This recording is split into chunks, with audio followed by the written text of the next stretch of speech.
Tengok mak hitam ni. Tengok mak hitam ni. Ni dia bawa anak-anak dia ni. Ni. Ni apa panjat motor Pak Long semua ni? Semua panjat motor Pak Long siapa ni? Semua panjat motor Pak Long ni. Tengok mak dia ni. Assalamualaikum warahmatullahi taala wabarakatuh.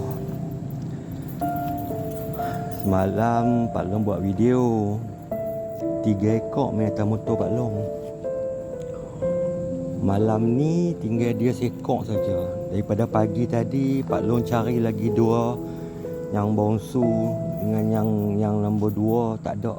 Tinggal yang sulung ni je. Daripada pagi tadi Pak Long cari bagi makan ni pun. Pagi tadi Pak Long main Pak Long singgah bagi makan ni pun. Pak Long cari tak ada. Petang tadi pun Pak Long main singgah bagi makan ni pun. Dan malam ni pun Pak Long main singgah cari tak jumpa juga. So tinggal dia satu-satu je semata-mata. Tak ada. Tak tahulah mana pi. Mak dia. Ni mak hitam. Tak tahulah mana pi kan. Lagi 2 ekor. Nak kata orang ambil, tak mungkin orang akan ambil. Sebab yelah color macam ni siapa yang nak ambil kan. Jarang lah orang nak ambil color macam ni. Color macam ni kira color paling last kali lah kan. Orang takkan ambil.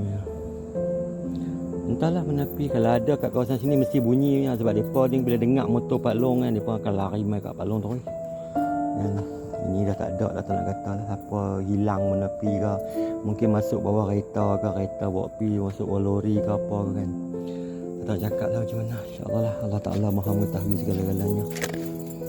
Sedih lah, memang sedih. Daripada start dia pun mula makan sampailah besar macam ni Pak Long bagi makan ni pun. InsyaAllah lah Pak Long reda dengan Allah Ta'ala. Apalah dia pi dulu, dia tunggu Pak Long kat sana. InsyaAllah. Abang? Ya bang. Okay semua, Assalamualaikum warahmatullahi taala wabarakatuh.